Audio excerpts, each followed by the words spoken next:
gambut yang UMKM UGM. Nih, enak nggak sih? Segot atau sego gambut merupakan makanan khas Banjarmasin. Usaha ini telah membuka outlet di dapur Mas Aji Kopi Lembah UGM karena telah berhasil lolos dalam program mahasiswa wirausaha UGM.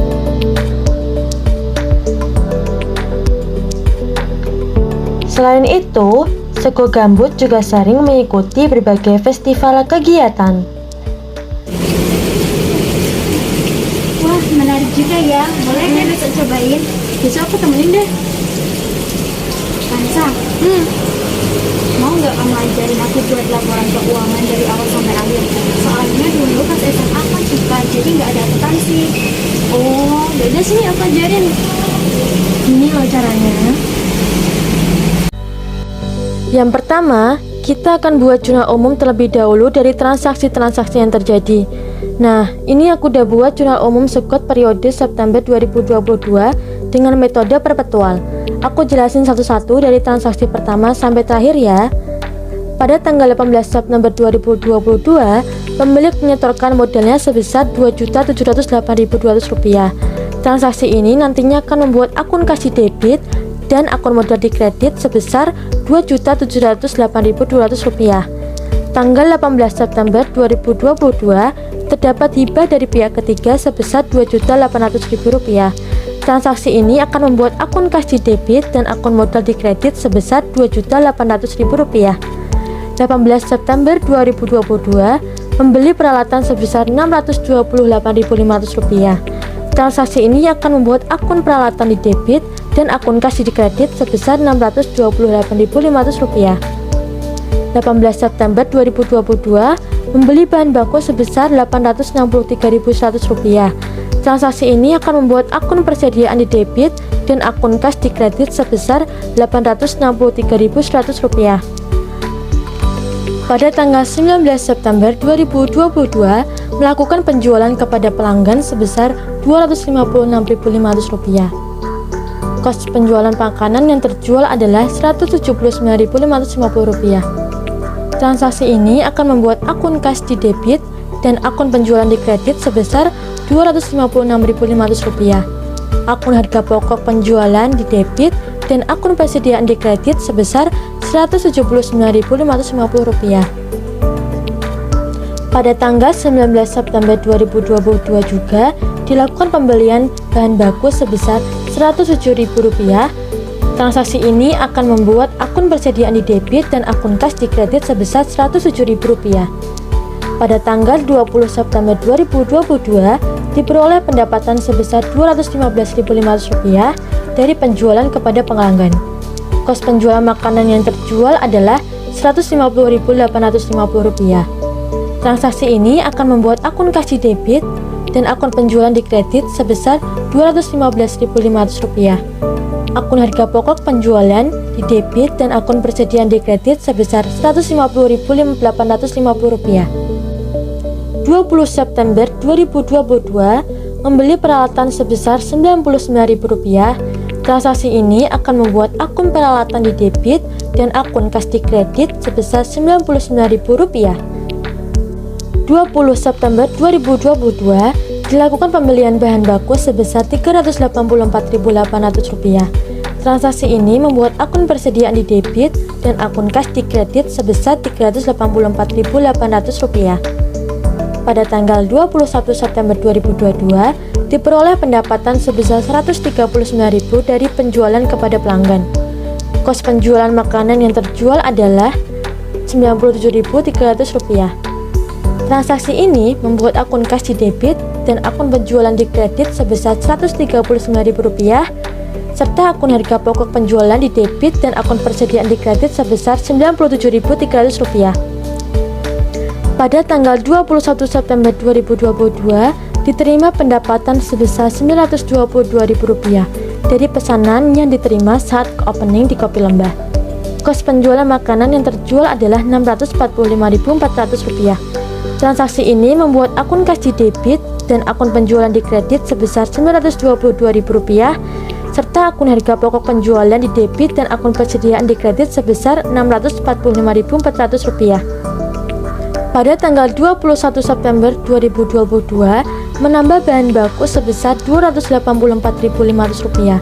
Transaksi ini membuat akun persediaan di debit dan akun kas di kredit sebesar Rp284.500. Pada tanggal 22 September 2022, diperoleh pendapatan sebesar Rp66.000 dari penjualan kepada pelanggan. Kos penjualan makanan yang terjual adalah Rp46.200. Transaksi ini akan membuat akun kas di debit dan akun penjualan di kredit sebesar Rp66.000, serta akun harga pokok penjualan di debit dan akun persediaan di kredit sebesar Rp46.200. Pada tanggal 23 September 2022, dilakukan pembelian bahan baku sebesar Rp169.000. Transaksi ini akan membuat akun persediaan di debit dan akun kas di kredit sebesar Rp169.000. Kemudian, pada tanggal 25 September 2022, diperoleh pendapatan sebesar Rp156.000 dari penjualan kepada pelanggan. Kos penjualan makanan yang terjual adalah Rp109.200.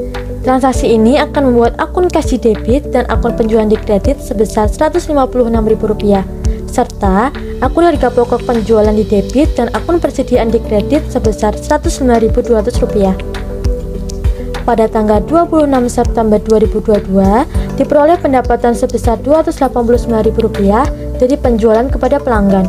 Kos penjualan makanan yang terjual adalah Rp202.300. Transaksi ini akan membuat akun kas di debit dan akun penjualan di kredit sebesar Rp289.000, serta akun harga pokok penjualan di debit dan akun persediaan di kredit sebesar Rp202.300. Tanggal 30 September 2022, membayar biaya gaji sebesar Rp535.000. Transaksi ini akan membuat akun beban gaji di debit dan akun kas di kredit sebesar Rp535.000.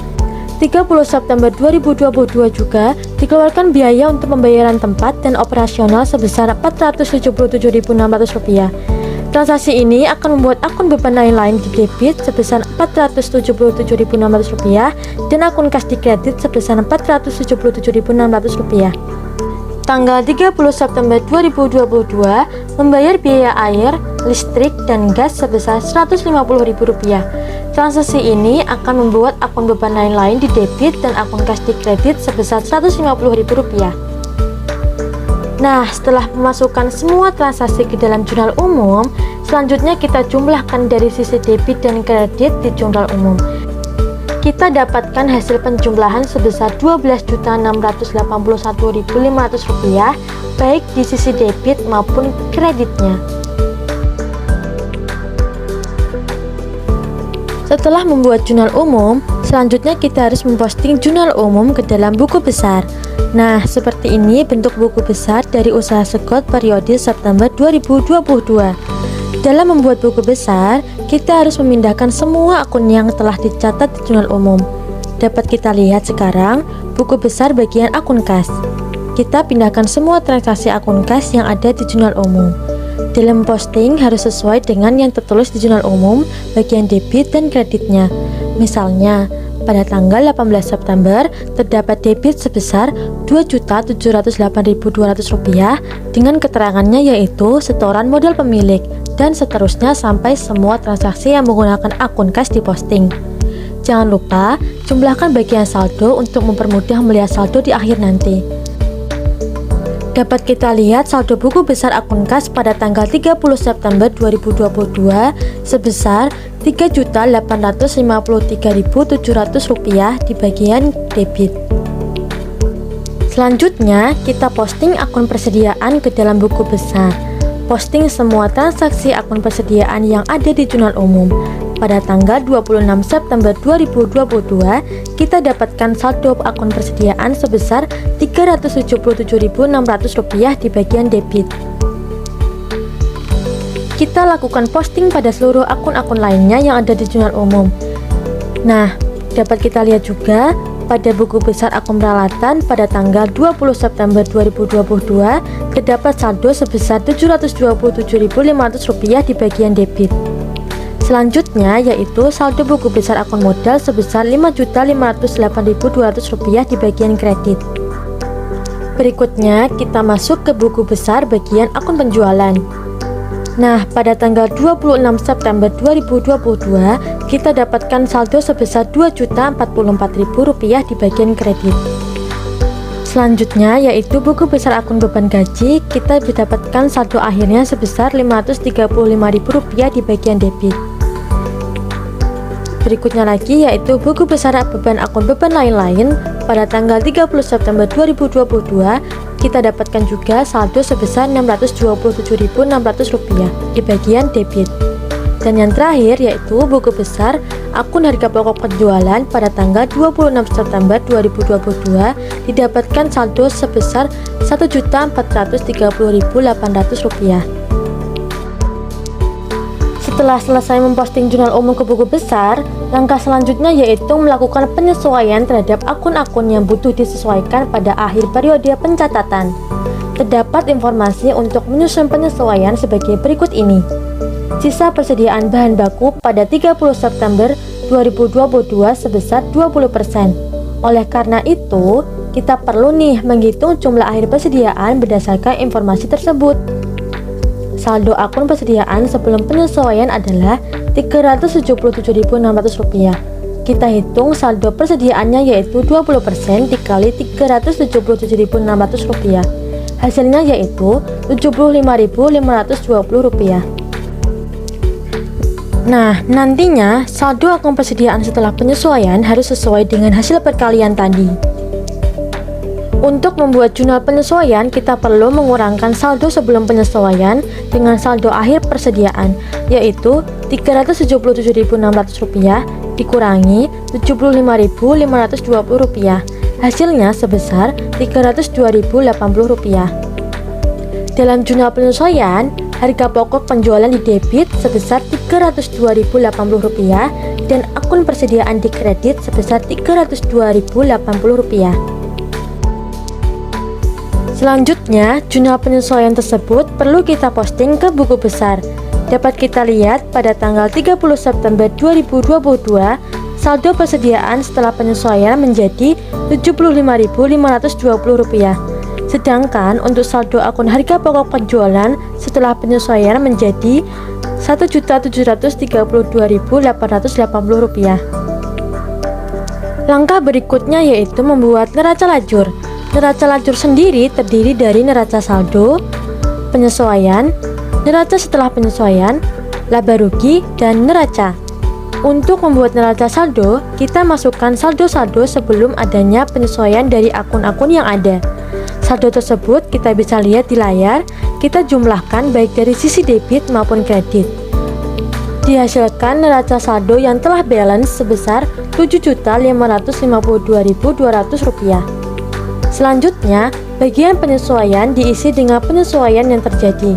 Penyesuaian pada periode ini yaitu penyesuaian persediaan dan harga pokok penjualan sebesar Rp302.080. Selanjutnya, bagian neraca saldo setelah penyesuaian diisi dengan menjumlahkan saldo debit maupun kredit dari neraca saldo dan penyesuaian. Nah, setelah dimasukkan, dihasilkan jumlah akhir neraca saldo setelah penyesuaian sebesar Rp7.552.200, baik di sisi debit maupun kreditnya. Berikutnya yaitu bagian laba rugi. Kita pindahkan saldo-saldo dari akun penjualan dan beban-beban yang ada. Setelah kita masukkan, kita jumlahkan baik dari sisi debit maupun kredit. Dapat kita lihat bahwa hasil penjumlahan di bagian debitnya sebesar Rp2.895.480, sedangkan di bagian kreditnya sebesar Rp2.044.000. Karena bagian debit lebih besar daripada bagian kredit, maka pada periode ini usaha mengalami kerugian. Untuk mengetahui jumlah ruginya, kita selisihkan antara debit dan kredit tersebut dan taruh hasilnya di bagian kredit. Hasil pengurangan tersebut menjadi Rp851.480. Selanjutnya, untuk bagian neraca, kita pindahkan saldo-saldo dari akun aset, liabilitas, dan ekuitas. Dapat dilihat bahwa diperoleh hasil penjumlahan di bagian debitnya sebesar Rp4.656.720 dan di bagian kreditnya sebesar Rp5.508.200. Kita kurangkan kredit dan debit yang ada, hasilnya yaitu sebesar Rp851.480 taruh di bagian debit. Setelah membuat neraca lajur, kita dapat membuat laporan keuangan. Yang pertama yaitu laporan laba rugi. Kita masukkan saldo akun penjualan dan harga pokok penjualan yang ada di neraca lajur. Kurangkan penjualan dengan harga pokok penjualan tersebut untuk mengetahui jumlah laba kotor usaha. Dapat kita lihat, laba kotor segot sebesar Rp311.120. Selanjutnya, masukkan saldo-saldo dari akun beban yang ada. Jumlahkan beban-beban tersebut untuk mengetahui berapa besar rugi yang dialami. Kita kurangkan laba kotor dengan jumlah beban-beban tadi, dihasilkan rugi sebesar Rp851.480. Setelah membuat laporan laba rugi, kita akan membuat laporan perubahan modal. Kita masukkan saldo modal awal dan rugi yang diperoleh dari laporan laba rugi tadi. Kita jumlahkan untuk mengetahui jumlah modal akhirnya. Dapat dilihat jumlah modal akhirnya menjadi Rp4.656.720. Selanjutnya yaitu membuat laporan neraca. Laporan neraca menunjukkan keseimbangan antara aktiva dan pasiva. Kita masukkan akun-akun yang merupakan akun aktiva dan pasiva sesuai dengan letaknya. Selanjutnya, jumlahkan bagian aktiva dan pasivanya. Didapatkan hasil sebesar Rp4.656.720 di bagian aktiva dan Rp4.656.720 di bagian pasiva. Bisa dilihat bahwa kedua sisi tersebut sudah seimbang.